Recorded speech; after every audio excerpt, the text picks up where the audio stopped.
Iran America मुज़ाकरात आज Switzerland में होंगे। मुज़ाकरात में शिरकत के लिए वज़ीर-ए-आज़म अमन मिशन के लिए स्विट्ज़रलैंड रवाना। वज़ीर-ए-आज़म ऑफिस के मुताबिक फील्ड मार्शल आसिम मुनीर भी मुज़ाकरात में शिरकत करेंगे। पाकिस्तान दोनों ममालिक के दरमियान सालिश का किरदार अदा कर रहा है। वज़ीर-ए-आज़म के साथ वज़ीर इत्तलात अताउल्लाह तारड़ और मुआविन ख़ुसूसी तारिक फ़ातमी मौजूद हैं। वज़ीर दाखिला मोहसिन नकवी की भी शिरकत मुतवक्किल। ट्रंप के ख़ुसूसी एलची स्टीव विटकॉफ और अमरीकी सदर के दामाद जैरेड कुशनर स्विट्ज़रलैंड में मौजूद। अमरीकी नायब सदर जेडी वेंस भी स्विट्ज़रलैंड रवाना होकर ईरानी वफ़द स्पीकर पार्लियामेंट बाकिर कालिबाफ की क़यादत में स्विट्ज़रलैंड पहुंच गया। वक्त में वज़ीर ख़ारजा अब्बास अराग़ची भी शामिल। स्विट्ज़रलैंड रवानगी से कबल ईरान में आला सतह का मुशावरती इजलास हुआ। ईरानी मीडिया के मुताबिक ईरानी सदर मसूद पज़ेश्कियान ने इजलास की सदारत की। मुज़ाकराती वफ़द को मिराब 168 का नाम दिया गया है। कतरी वज़ीर-ए-आज़म पहले ही स्विट्ज़रलैंड में मौजूद हैं। मुज़ाकरात स्विस शहर बर्गनस्टॉक में पाकिस्तानी टाइम के मुताबिक सुबह 8 से 12 बजे के दरमियान होंगे।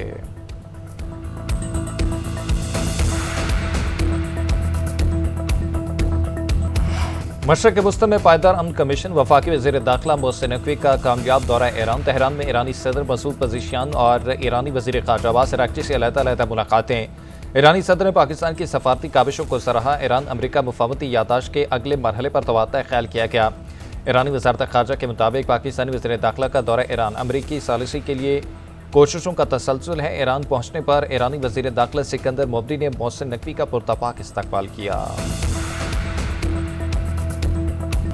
मेरे दौर में ईरान को सख्त दबाव का सामना करना पड़ा। अमेरिकी सदर डोनाल्ड ट्रंप का ट्रूथ सोशल पर बयान। कहा कि साबिक सदर ओबामा ने ईरान को नकद अरबों डॉलर दिए और कभी अपनी फौज को इस्तेमाल नहीं किया। बाइडन और ओबामा ने ईरान के खिलाफ मौसर इकदाम नहीं किए। मेरे दौर में अमेरिका ने अपनी ताकत मनवाई है।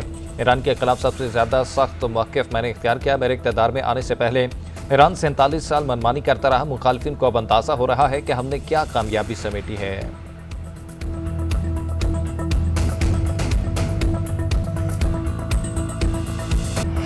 ईरान मुज़ाकरात में अमेरिका से वादा पूरा करने का मुतालबा करेगा। ईरानी वज़ारत ख़ारजा के तर्जुमान इस्माइल बकाई का कहना है कि लिबनान समेत तमाम महाज़ों पर जंग का खात्मा मुफाहमती यादाश्त की पहली शर्त है। ईरान अपनी जिम्मेदारियों पर कायम है, लेकिन अमेरिका इसराइल को जंगबंदी पर मजबूर करने पर नाकाम रहा। पहली शिक की खिलाफवर्जी पूरे माहदे को सवालिया निशान बनाती है। इस्माइल बकाई का कहना है कि दूसरे फरीक को वादों की तकमील के लिए फौरी इक़दाम करना होंगे, वरना शदीद मुश्किलात का सामना करना पड़ेगा। जंगबंदी के ऐलान के बावजूद दहशतगर्द इसराइल के जनूबी लिबनान पर हमले जारी। सिहोनी फोर्सेस ने 16 शहरियों को शहीद कर दिया। सिहोनी बमबारी से एक ही खानदान के 4 अफराद और एक लिबनानी फौजी शहीद हो गया। इसराइली जंगी तैयारों और ड्रोन्स ने नबतिया के इलाके में मुतअद्दिद हमले किए। हमलों के बायस रिहायशी इमारतें और मकानात तबाह हो गए। और मीडिया के मुताबिक इसराइल जनूबी लिबनान में अली अल ताहिर पहाड़ पर कब्जा करना चाहता है। इसराइल का दावा है कि पहाड़ पर हिजबुल्लाह का असलहा मौजूद है। इसराइल 23 जून को लिबनान के साथ मुज़ाकरात से पहले पहाड़ पर कब्जे का ख्वाहिशमंद है। मुज़ाकरात से पहले ईरान अमेरिका में कशीदगी। इसराइल की लिबनान में कार्रवाइयों पर ईरान ने आबनाए हुर्मुज़ को एक बार फिर बंद कर दिया। पासदारान इनकलाब के मुताबिक यह पहला कदम दुश्मन के वादे की खिलाफवर्जी का जवाब है। आबनाए हुर्मुज़ अब तमाम जहाज़ों के लिए बंद है। कोई भी जहाज़ आया तो उसकी सलामती को खतरा हो सकता है। अमेरिका और इसराइल माहदे की मुसलसल खिलाफवर्जी कर रहे हैं। इसराइली कार्रवाइयाँ जारी रहीं तो मज़ीद इक़दाम भी किए जाएंगे। उधर अमेरिकी सेंट्रल कमांड ने दावा किया है कि आबनाए हुर्मुज़ में जहाज़ों के आमदोरफ्त मामूल के मुताबिक जारी है। मुझे यकीन है कि ईरान के साथ जंगबंदी को बरकरार रख सकते हैं। अमेरिकी नायब सदर जेडी वेंस का फॉक्स न्यूज़ को इंटरव्यू। कहा, मुज़ाकरात कामयाब बनाने के लिए ईरान को हकीकी मौका फराहम करेंगे। लिबनान की सूरत हाल में पिछले 2 हफ्तों में बेहतरी आई है। ईरानी अपना रवैया बदलते हैं तो यकीनन हम भी उनसे अपने ताल्लुकात बेहतर करेंगे।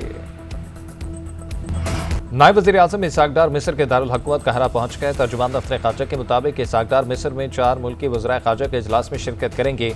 पाकिस्तान, सऊदी अरब, तुर्किया और मिस्र के वज़राए ख़ारजा का इजलास शेड्यूल। इसहाक़ डार बरादर ममालिक के वज़राए ख़ारजा के साथ 2 तरफ़ा मुलाकात करेंगे।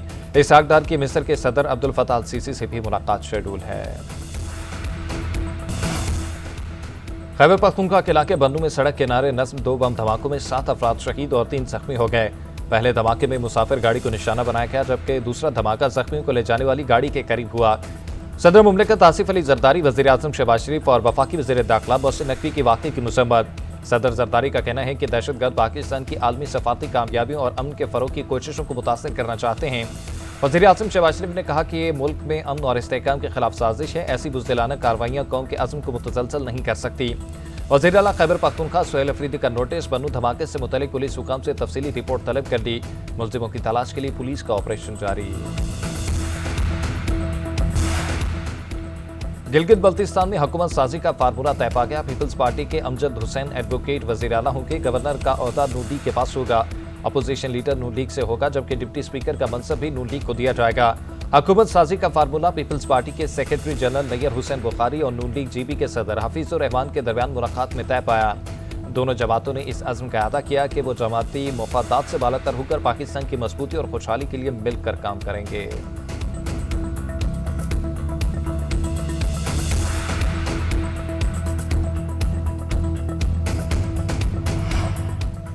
बजट के बाद वजीर आजम की तब्दीली की बातें बेबुनियाद हैं। हमने हर बार कोशिश की है कि अपोजिशन के साथ ताल्लुकात होना चाहिए।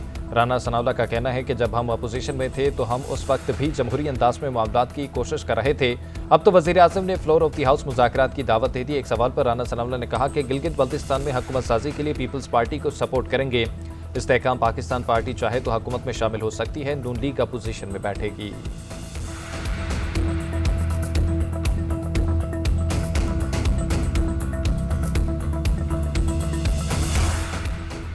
वज़ीर आज़म ने हाथ मिलाने में बड़ी देर कर दी। चेयरमैन पीटीआई बैरिस्टर गौहर का कहना है कि इस वक्त सियासी मसाइल और तनाव बहुत ज्यादा है, इसको कम करने के लिए इक़दाम करने चाहिए। ऑल पार्टीज कॉन्फ्रेंस बुलाया जाए।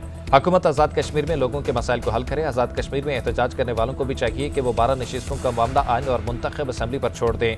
बैरिस्टर गौहर ने कहा कि हुकूमत लेवी कम करके पेट्रोल की कीमत में मज़ीद कमी कर सकती है।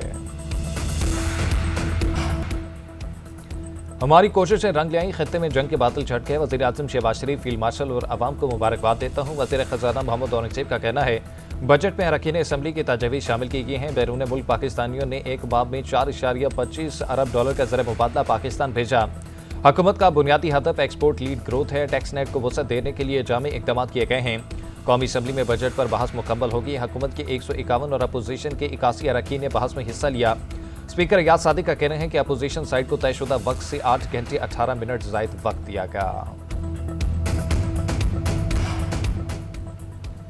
बरतानवी वज़ीर आज़म केयर स्टारमर के पीर को मुस्ताफ़ी होने का इम्कान। बरतानवी मीडिया के मुताबिक केयर स्टारमर ने काबीना अरकान, मुशीरों और साथियों से मुशावरत मुकम्मल कर ली।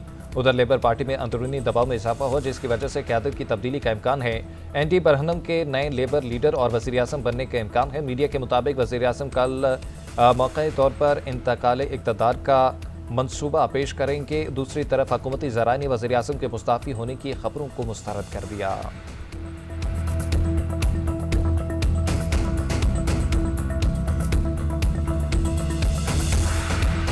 इसराइली फोर्सेस की गजा में जंग बंदी की खिलाफवर्जियां जारी। खान यूनिस के अलमवासी पनाहगुज़ीन कैंप पर इसराइली फ़िज़ाइया का हमला, 4 अफराद शहीद जबकि 5 अफराद ज़ख्मी हो गए। अक्टूबर 2025 की जंग बंदी के बाद 1007 फ़लस्तीनी शहीद जबकि 3165 ज़ख्मी हो चुके हैं। फ़लस्तीनी महकमे सेहत के मुताबिक 7 अक्टूबर 2023 से अब तक 73,018 फ़लस्तीनी शहीद हो चुके हैं। इस दौरानिये में इसराइली बर्बरियत में 1,73,273 फ़लस्तीनी ज़ख्मी हो चुके हैं।